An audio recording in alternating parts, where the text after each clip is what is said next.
Apocalipse capítulo 13, versos 9, 10 e 11. Se alguém tem ouvidos, ouça. Se alguém leva para cativeiro vai. Se alguém matar a espada, necessário é que seja morto a espada. Aqui está a perseverança e a fidelidade dos santos. Verso 18. Aqui está a sabedoria. Aquele que tem entendimento, calcule o número da besta, pois é número de homem. Ora, esse número é 666. Nós falamos na semana passada a respeito dos personagens ou das personagens que nós vamos começar a perceber aqui a partir do capítulo 12. Até o capítulo 11 nós tínhamos ali um histórico das coisas, como elas iriam acontecer. Tempo da igreja, João tem a visão do trono e a motivação por que Deus haveria de lançar os flagelos sobre a terra nesses 7 anos de tribulação. E então abre-se os selos.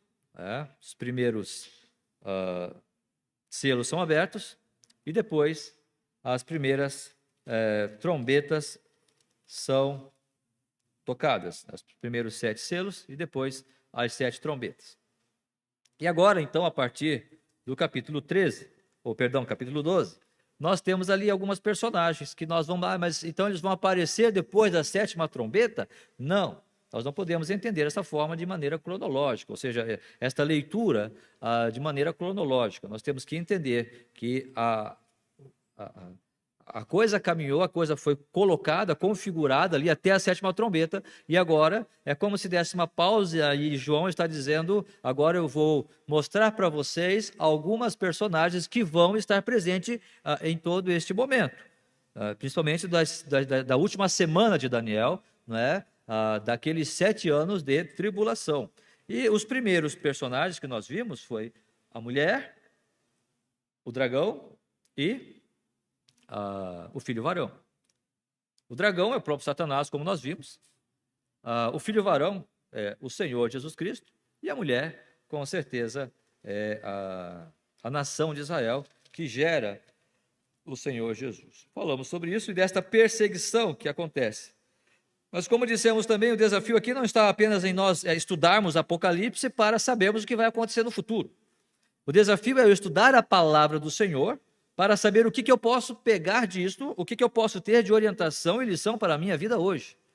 O que eu posso tomar desta palavra, mesmo que ela se refira ao futuro, mas o Deus da palavra é o mesmo ontem, hoje e o será para sempre.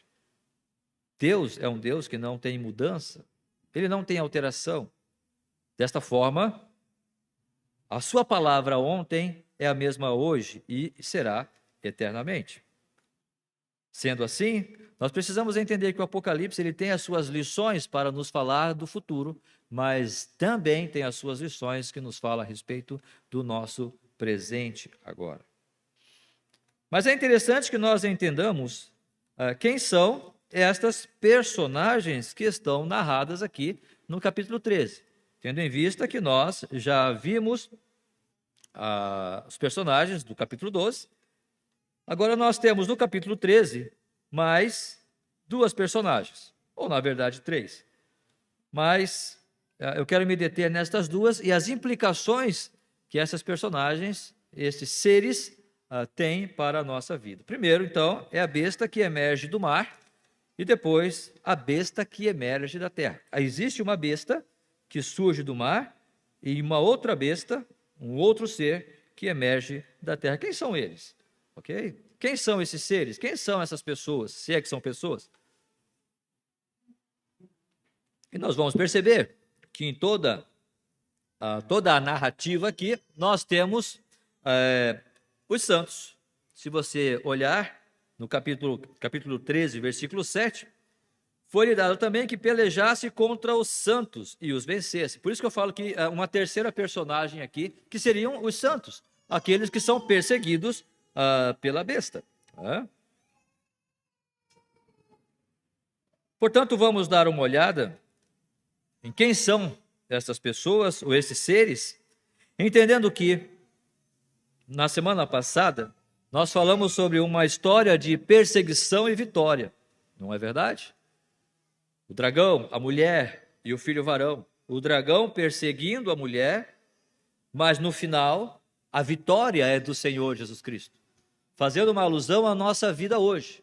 Por maior que seja a nossa perseguição como santos, como crentes em Cristo Jesus, àqueles que professam a fé no Senhor Jesus Cristo, por mais que sejamos perseguidos, a vitória é nossa, porque estamos em Cristo e Ele já venceu. Por isso que é uma história de perseguição e vitória. E a coisa não muda, porque a história de perseguição e vitória continua. Capítulo 2, pode ser? Segunda parte, não sei. Entenda como quiser. Geralmente, o segundo filme é pior do que o primeiro. Quando você assiste Rambo, quando você assiste... A segunda parte, o primeiro foi legal, mas o segundo... Espero que hoje a segunda parte seja tão boa, ou melhor, do que a apresentação da primeira.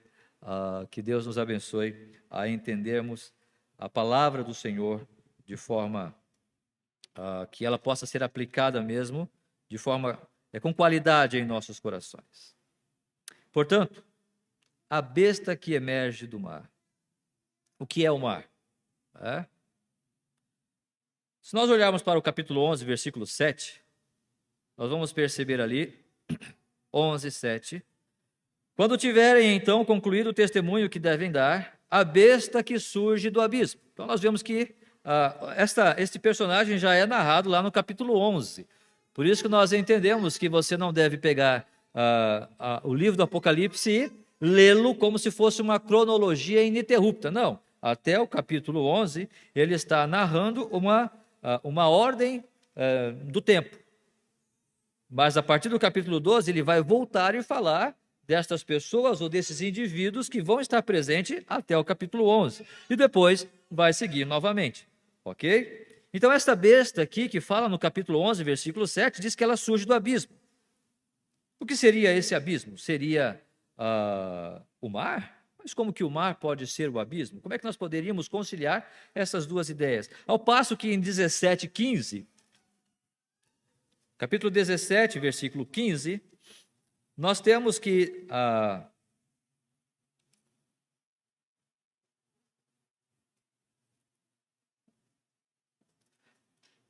Apocalipse 17:15, falou-me ainda, as águas que vistes, onde a meretriz está assentada, são povos, multidões, nações e línguas. Aqui, claro, não se usa a palavra mar, mas se usa as águas, ou muitas águas, esta é a ideia, que estas águas são os povos, nações, línguas, multidões. É do abismo ou das muitas águas? O abismo geralmente se refere ao centro da terra, ou seja, se refere às profundezas da onde surgirão aqueles demônios, que se fala no capítulo 11. Ou está surgindo das nações, das multidões, dos povos. Eu acho que se refere à mesma coisa. Este mundo jaz no maligno. Este século, as pessoas, as nações, a sociedade como um todo, jaz no maligno. Eles não estão efetivamente, em hipótese alguma, buscando saber as coisas relacionadas a Deus. E quando este ser surgir, quando este ser se levantar, ele será aclamado como um líder, será aclamado sim como alguém insubstituível, como alguém, agora chegou o nosso líder, agora chegou aquele que vai resolver os nossos problemas. Porque ele está emergindo das nações, só que estas nações estão sendo energizadas por quem? Pelo próprio Satanás, porque este mundo jaz no maligno. Portanto, tanto o abismo quanto as nações, ou seja, as águas ou as muitas águas, a princípio, ao meu ver, se referem à mesma coisa. Percebem que a própria palavra nos dá descrições do que é este mar. Tanto é que esta besta, no capítulo 11, surge do abismo, e lá no capítulo 17, surge das nações, da sociedade humana, que é a mesma coisa.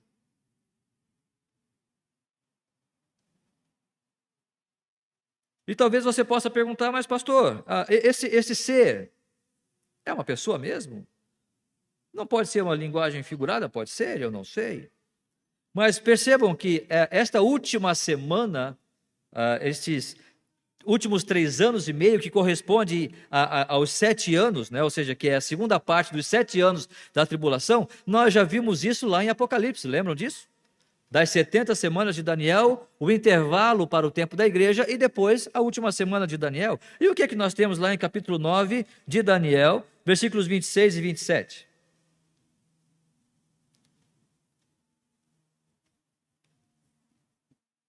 Daniel 9, versículos 26 e 27.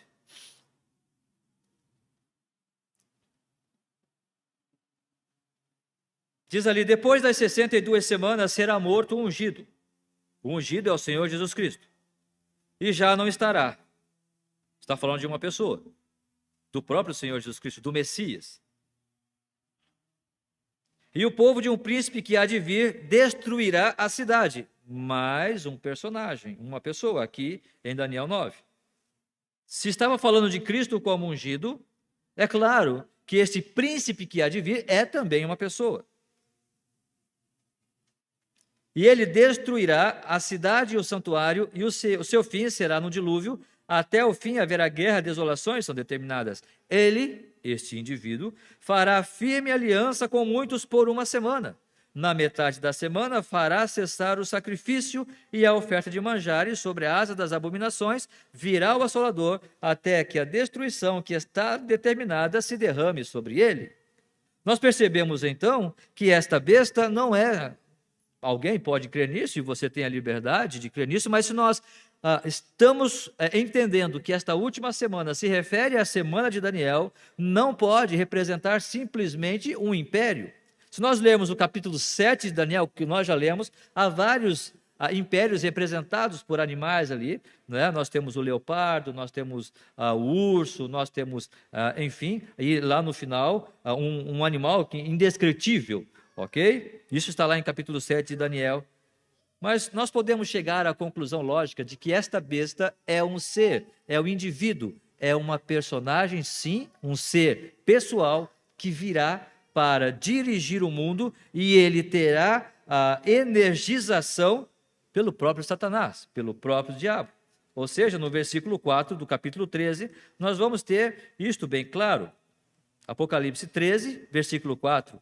E adoraram o dragão, porque deu a sua autoridade à besta. Nós já entendemos quem é o dragão. Lembram no capítulo 12? É o próprio Satanás.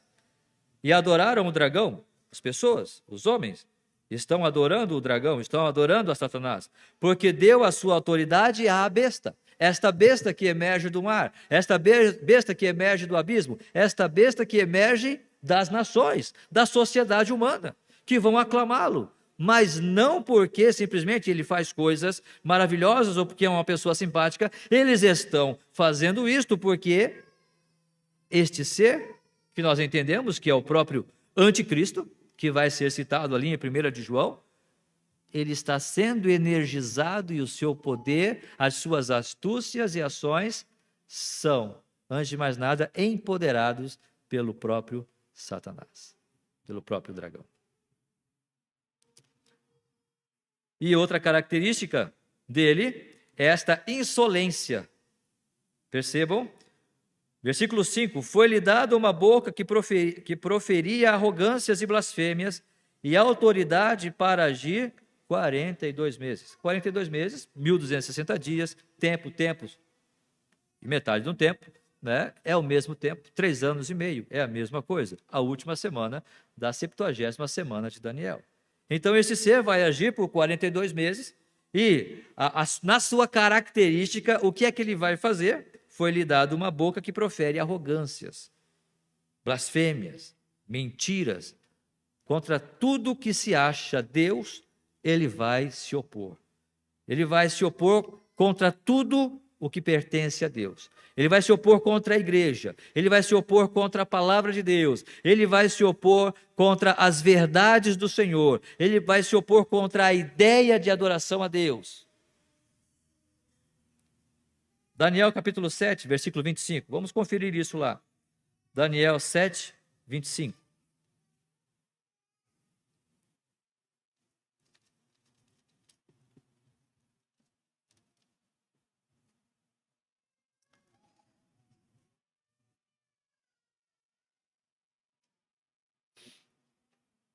Proferirá palavras contra o Altíssimo, magoará os santos do Altíssimo e cuidará em mudar os tempos e a lei, e os santos lhe serão entregues nas mãos, por um tempo, 2 tempos e metade de um tempo. 1260 dias, 42 meses. A mensagem é a mesma, o tempo é o mesmo. A pessoa é a mesma, na sua característica, de blasfemador, de opositor a Deus e de perseguição aos santos.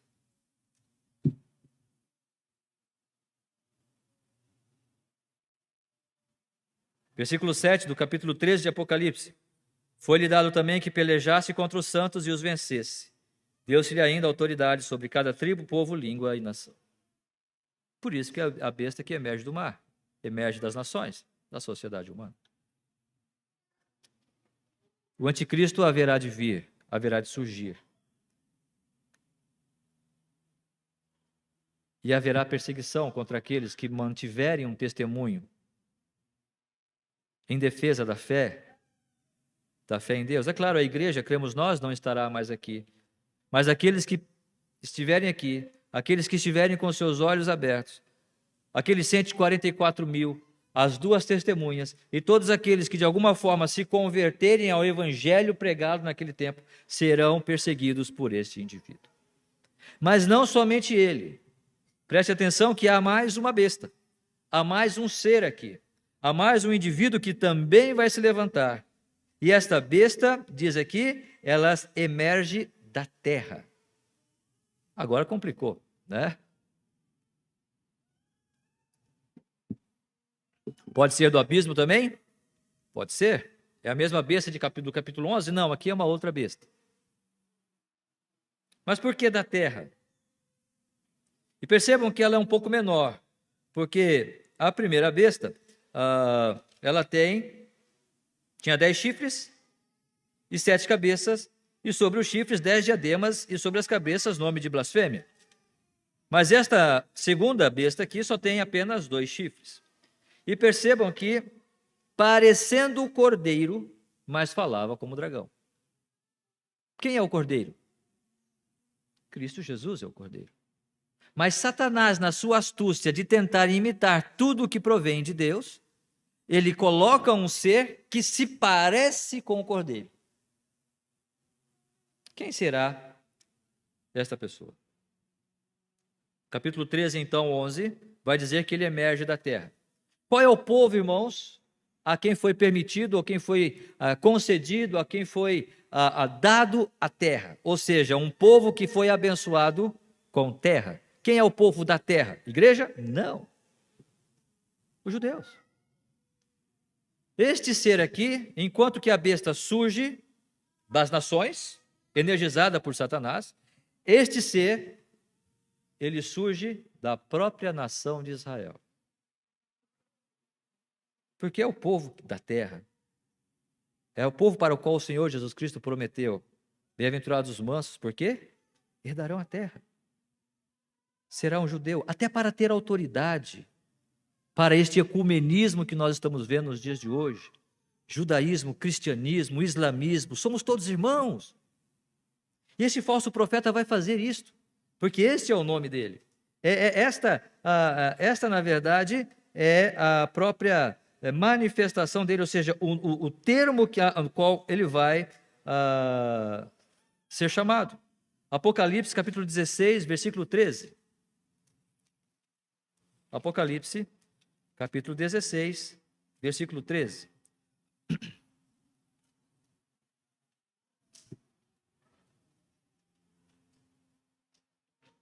Então vi sair da boca do dragão, da boca da besta e da boca do falso profeta 3 espíritos imundos, semelhantes às rãs. Que coisa imunda, que coisa nojenta, não é? Esta é a doutrina, a trindade satânica. É Satanás querendo parecer-se Deus. Ele querendo fazer aquelas coisas que Deus fez, mas querendo ser melhor do que Deus. Então, o dragão que seria parecido com Deus, a besta que seria uma imitação de Cristo, e o falso profeta, uma imitação da pessoa do Espírito Santo, a trindade satânica. Este é o trabalho, este é o nome dele, e no versículo 12 e versículo 14, qual é o trabalho deste indivíduo? Versículo 12 do capítulo 13 de Apocalipse. Exerce toda a autoridade da primeira besta na sua presença. Faz com que a terra e os seus habitantes adorem a primeira besta, cuja ferida mortal foi curada. E versículo 14. Seduz os que habitam sobre a terra, por causa dos sinais que lhe foi dado executar diante da besta, dizendo aos que habitam sobre a terra que façam uma imagem à besta, àquela que foi ferida à espada, sobreviveu. E foi-lhe dado comunicar fogo à imagem da besta, para que não só a imagem falasse, como ainda fizesse morrer quantos não adorassem a imagem da besta. Vocês lembram de Daniel, quando Sadraque, Mesaque e Abidnego não se dobraram à estátua. E Nabucodonosor ficou irado e mandou eles para a fornalha. A história se repete. A história de perseguição é constante. A história de perseguição, ela continua. Perceba que Satanás, lá no futuro, vai ter o seu representante, aqui na terra, homem, um indivíduo, que vai liderar as nações, mas ele vai estar energizado pelo próprio Satanás, mas não somente esse homem, esse anticristo, esse líder, o falso profeta, aquele líder das religiões, aquele líder que vai estar proferindo palavras que parecem do cordeiro, mas ele vai simular ter poder. Vocês já ouviram falar do projeto Blue Beam? Estávamos vendo esses dias o projeto Blue Beam, já tinha visto antes, mas o irmão Wilson me mandou. Pastor, o senhor crê nisso? Falei, eu creio sim, eu creio. Esse projeto Blue Beam talvez os irmãos já devem ter visto, são trabalhos, projetos que os líderes governamentais estão trabalhando. Vocês podem procurar, estou falando isso apenas como parêntese aqui, não estou cravando, né? Mas eu estou falando de sinais que nós estamos vendo nos nossos dias. Depois você pode procurar isso e tirar as suas conclusões, ok? Mas o projeto Blue Beam traz a ideia de fazer, em vários locais do mundo, de acordo com a religião, imagens. Por exemplo, aqui no Brasil, imagens da Aparecida, né? Ou imagens do Senhor Jesus Cristo. Imagens virtuais, sabe? Aqueles tipo holograma, né, que a gente vê em All Star, né? Você tem ali os hologramas, isso já é real. Ok? Então você tem e todos vão ver aquelas imagens.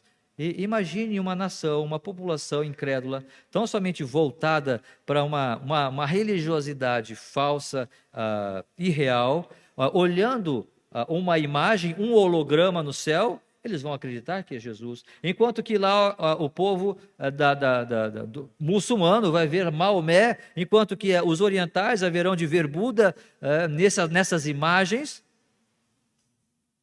E diz que esse projeto também tem uma ideia de um certo som que vai trazer mensagem em certas frequências, que as pessoas vão ouvir todos ao mesmo tempo a mesma coisa. No ar, determinados sons e mensagens vão estar sendo soados. Depois você pode procurar, pastor, eu não acredito nisso. Ok, fica bem tranquilo, né? Você não precisa crer no que eu estou dizendo. Mas eu estou falando, irmãos, de projetos que estão acontecendo e onde a fumaça há fogo. Se nós estamos vendo algumas coisas desse sentido, nós temos que, pelo menos, parar e colocar a nossa barba de molho, como alguém já disse. E perceber que o mundo está trabalhando para que realmente uma religião única seja observada na Terra. Que essas inimizades, essas intrigas entre as religiões, não, eu sou protestante, você é católico, mas todos somos irmãos. Você adora Maria lá, eu não adoro, mas está tudo certo. Não está tudo certo, não. Só tem uma adoração, é ao Senhor Jesus Cristo. E a mais ninguém. E eu não posso me demover dessa ideia, desta nossa fé, que uma vez por todas foi entregue aos santos. Mas a besta, o falso profeta, ou a segunda besta, vai fazer isto. Ele vai trabalhar para que, de alguma forma, isso já está acontecendo. Não nos enganemos, irmãos, isto já está acontecendo. Talvez antigamente existia realmente uma animosidade muito grande. Já falei isso, eu tenho um livro chamado O Rastro de Sangue, se alguém um dia quiser ler, pode ler, você já leu, né? O Rastro de Sangue fala sobre a defesa de que nós batistas viemos dos anabatistas, né? A visão ali do autor. Mas o que eu quero salientar aqui é não somente a luta entre batistas e católicos, e que muitos batistas ou anabatistas foram mortos pelo catolicismo, mas que muitos batistas e presbiterianos se mataram. Batistas e presbiterianos realmente derramaram sangue por conta desta diferença da questão batismal. Entende? Então percebam que essas diferenças eram muito mais acirradas no passado. Hoje nós já estamos entendendo um pouco mais as questões doutrinárias, mas não seria isso também, não estou fazendo uma apologia ao que aconteceu no passado, né? Mas percebam, eu estou dizendo que esta aproximação está nos levando para um outro extremo, de achar que tudo é normal, de que qualquer religião, o fato de ter falado em Deus, está tudo certo. Percebam que é o trabalho do falso profeta, desta nova religião, e se levantará sim um líder religioso, seja ele quem for, né? Não sei, pode ser do meio católico, do meio protestante, do judaísmo, como entendemos que essa besta emerge da terra, é o que eu creio, vem dos judeus, não tem que ser exatamente lá da terra, da Palestina, né? Mas pode ser de outra nação, mas sua linhagem é judaica.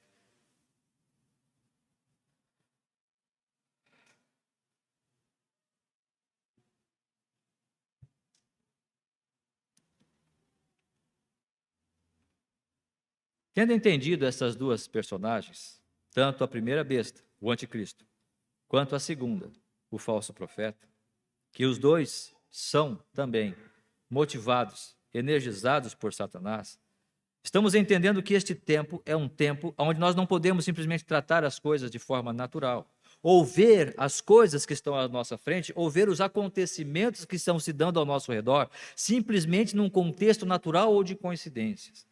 Nós temos que entender que o fator espiritual, irmãos, é muito sério.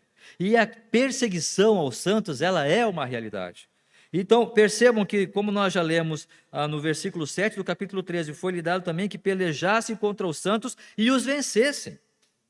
Percebam que nós temos a vitória em Cristo, mas aqui no versículo 7, é claro, como eu já disse, a igreja não estará mais aqui, mas aqueles que estarão aqui, foi dado a esta besta o poder de pelejar contra os santos, mas a besta, o anticristo, venceria e os mataria. E no versículo 14 do capítulo 13, agora sobre a segunda besta, ou falso profeta, ele seduz, versículo 14, os que habitam sobre a terra por causa dos sinais que lhe foi dado executar diante da besta, dizendo aos que habitam sobre a terra que façam uma imagem à besta, àquela ferida a espada sobreviveu. E lhe foi dado comunicar fôlego à imagem da besta, para que não só a imagem falasse, como ainda fizesse morrer quantos não adorassem a imagem da besta. Esta perseguição segue. Lembra o texto que nós lemos no início? Versículo 9, 10 e 18. Se alguém tem ouvidos, ouça. Se alguém leva para cativeiro vai. Se alguém matar a espada, necessário é que seja morto a espada. Aqui está a perseverança e a fidelidade dos santos. Verso 18. Aqui está a sabedoria. Aquele que tem entendimento, calcule o número da besta, pois é número de homem. Ora, esse número é 666. Uma coisa que nós, como cristãos, não somente para o nosso futuro, mas para o tempo de hoje, é perceber exatamente aquilo que pertence a Deus. Porque este falso profeta, ainda que energizado por Satanás, ele vai fazer como que sinais e prodígios para enganar as pessoas. Porém, os crentes, aqueles que têm a mente de Cristo, eles precisam ter esta capacidade, esta sensatez e essa sensibilidade de perceber, isto é coisa de Deus ou é coisa de homem? Isso que nós estamos vendo e ouvindo, pertence realmente a Deus, vem dos céus, ou é simplesmente coisa de homens? Coisas que homens estão inventando, homens estão produzindo, e na verdade, de alguma forma, nós estamos num caminho de adoração, numa tendência de adoração, exatamente ao oposto daquilo que Deus propôs para nós. Uma adoração, muitas vezes, a Satanás, uma adoração aos demônios, uma adoração àquilo que se opõe a Deus. Paulo vai dizer aos Coríntios: olha, eu oro para que esta pureza e essa simplicidade devidas a Cristo sejam tiradas, não seja tirada de vocês. Assim como a serpente enganou Eva, é possível que vocês também percam essa simplicidade. Percebam que as nações, a nossa sociedade, irmãos, está envolvida em tantas coisas. E nós estamos julgando muitas vezes essas coisas como muito importantes, quando na verdade é a simplicidade da vida com Cristo. É a simplicidade do relacionamento com Deus.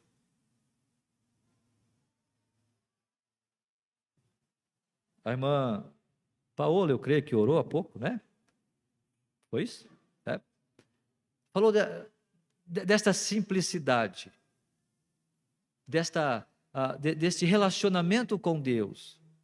Ainda que as provações estejam acontecendo ao nosso redor, esse nosso relacionamento com Deus, que é simples, é você dobrar os joelhos, é você ler um versículo por dia, é você ler um texto bíblico, é você ler aquele livro que aponta para Cristo, é ter aquele momento com o Senhor, e mesmo em meio de tribulações, nessa simplicidade você consegue ter essa certeza de que o Senhor está contigo. Isto é a vida cristã. Não são luzes, não são prodígios, não são sinais, não são acontecimentos que nós não conseguimos explicar. É um relacionamento pessoal. Aí está a sabedoria. Não é 666, ou seja, o número de homens, porque o que é 666, não é? É 6, porque 6 mais 1 é 7. A gente não vai ficar falando sobre números aqui, mas qual que é o número que exemplifica a perfeição de Deus, senão 7. O homem sem Deus é 6. Ele não chega a 7. Por isso, 666. O homem sem Deus é alguém incompleto. Portanto, quando nós fazemos alguma coisa, pensamos alguma coisa e não colocamos Deus em primeiro lugar, aonde está a sabedoria aí? O temor do Senhor é o princípio da sabedoria. É isso? Se eu fizer alguma coisa por mim mesmo, é algo de homem. Aqui está a sabedoria, colocar Deus em primeiro lugar e ter esse discernimento para pensar o que está acontecendo nos dias de hoje. Isto parte de Deus? Isto glorifica a Deus? Ou estou simplesmente seguindo a homens e ideias humanas? Esta perseguição segue, irmãos. E isso só vem mediante a provação. Se alguém leva para cativeiro vai. Se alguém matar a espada, é necessário que seja morto a espada, versículo 10 do capítulo 13. Aqui está a perseverança e a fidelidade dos santos. Nós podemos falar de perseverança, nós podemos falar de fidelidade. Talvez na sua Bíblia está paciência e fé, eu não sei como está na sua versão, mas em algumas versões está fidelidade ou paciência e fé, na minha está perseverança e fidelidade, mas a ideia é a mesma. Mas como é que nós conseguimos essa perseverança e essa fidelidade, ou esta paciência e esta fé? De que maneira que nós conseguimos que esta fé seja aumentada e seja purificada e fundamentada no Senhor? Senão, mediante as provações. Tenha alegria em passar por várias provações. O Senhor está trabalhando na sua vida. É difícil, não é fácil, nós sabemos. Lágrimas vão surgir. E eu não vou saber o que será amanhã. Mas é aqui onde está a perseverança e a fidelidade dos santos. As coisas deste mundo vão nos perseguir. Pessoas que não temem ao Senhor vão estar contra nós. Talvez na sua semana, aquele colega de trabalho, aquela programação que você talvez não julga interessante fazer.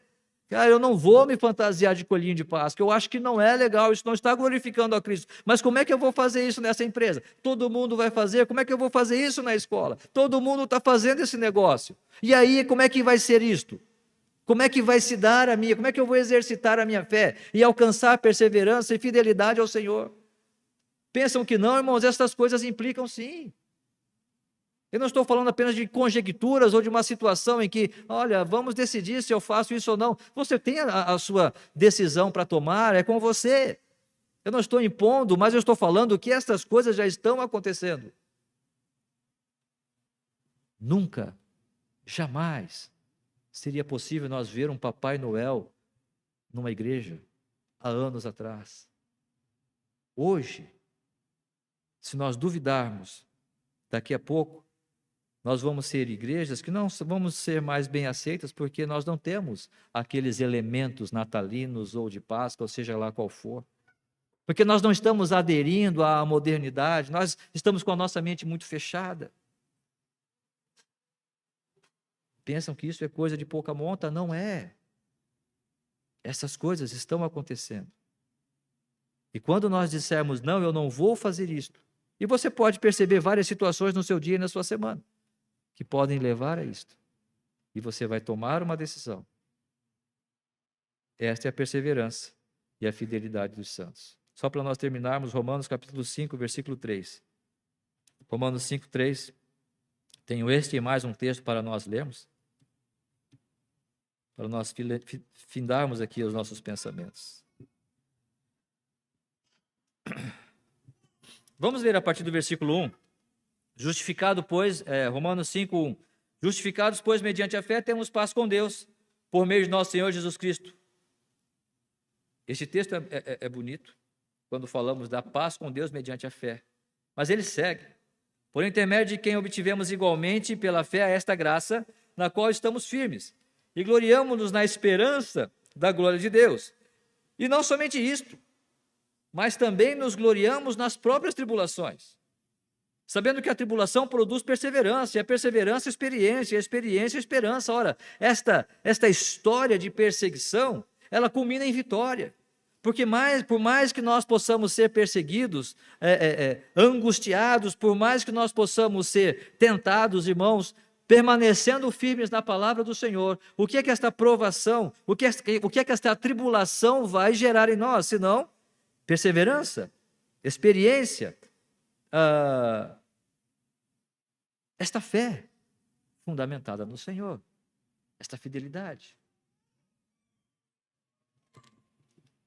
Essa história de perseguição e vitória, ela segue, ela permanece. Ela vai continuar. Nos tempos do fim, isso se intensificará. Mas se alguém leva para cativeiro irá. Se alguém matar a espada, necessário é que seja morto a espada. O nosso Deus é um Deus vingador. Eu não estou aqui esperando que todos aqueles que não recebam a Cristo sejam mortos. Não estou dizendo isso. Mas a nossa fé, um dia, ela será julgada, ou seja, a nossa fé será colocada na balança, e aqueles que rejeitaram esta fé vão, sim, pagar o preço da sua rejeição ao Senhor Jesus Cristo. Apocalipse, capítulo 19, versículo 20.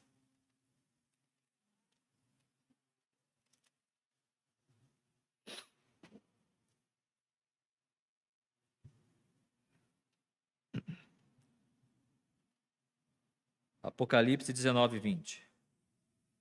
Mas a besta foi aprisionada, e com ela o falso profeta, que com os sinais feitos diante dela seduziu aqueles que receberam a marca da besta, e eram os adoradores da sua imagem. Os dois foram lançados vivos dentro do lago de fogo que arde em enxofre. Nosso Deus é vingador.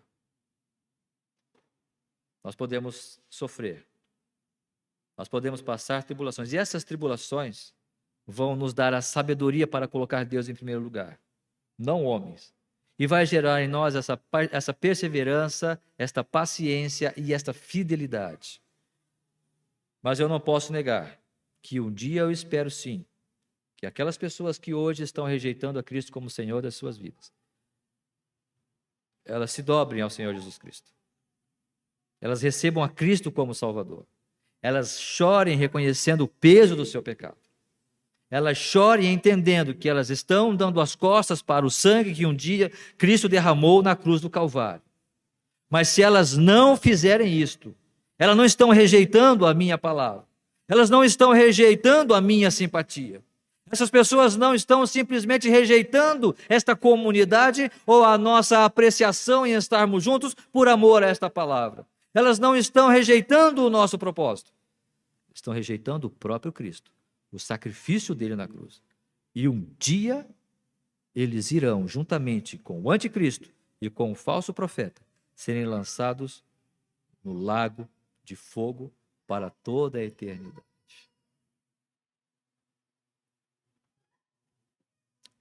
A história de perseguição e vitória continua. Parte 2, talvez. Mas saibamos que por mais que, como a irmã orou, nós possamos perder as nossas vidas, nós temos um depósito muito maior para recebermos. Eu sei em quem tenho crido, e estou bem certo que é poderoso para guardar o meu tesouro até aquele dia final. É nisso que você espera? É nisto que você baseia a sua vida, a sua fé, no Senhor Jesus Cristo e na obra dele que ele realizou na cruz do Calvário? Amém. Se sim, amém. E vamos juntos lutar, juntos, unidos, por esse propósito de glorificar ao Senhor. Se não, você ainda não tem certeza disso, tome uma decisão hoje ao lado do Senhor Jesus Cristo. Não espere o tempo da ira do Senhor sobre esta terra. Não espere quando o Senhor Jesus Cristo voltar para julgar aqueles que rejeitaram o seu nome. Não se permita isso. Dobre os seus joelhos. Permita que o seu coração seja tocado pelo Espírito Santo nesta manhã. E diga: Senhor, eu recebo a Cristo como meu Salvador e quero fazer de Ti Senhor da minha vida até o dia que o Senhor voltar. Esse é o desafio da palavra. Apesar das perseguições que vamos ter, das nações do mundo e das falsas religiões, do anticristo e o falso profeta, mas que a nossa fé não se abale, mas que nós possamos continuar pregando, perseverando e falando do Senhor Jesus Cristo àqueles que têm ouvidos. Pois quem tem ouvidos, ouça. Vamos orar? Nosso Deus e nosso Pai, nós te louvamos por esse tempo, por esta manhã, por esta palavra que o Senhor nos deu. Abençoe-nos, ó Deus, a percebermos as lutas, privações e tribulações que passemos aqui, a percebermos a Tua mão agindo sobre as nossas vidas. E que, muito além, ó Deus, do que simplesmente as questões naturais, questões físicas, materiais, mas nós possamos perceber o Seu agir na nossa vida espiritual.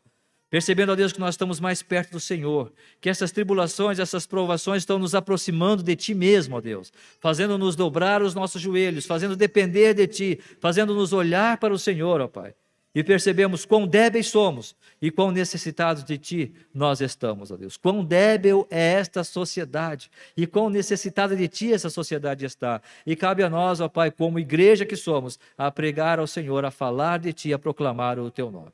Abençoe esta igreja, ó Pai, em tudo que nós fizermos, para que nós realmente estejamos refletindo o Teu amor e a Tua palavra a todos aqueles que aqui chegam. Muito obrigado, ó Deus, por cada irmão que aqui está. Abençoe, ó Deus, o nosso dia em tudo que fizermos, a nossa semana também, e pedimos isso em nome do Senhor Jesus Cristo. Amém.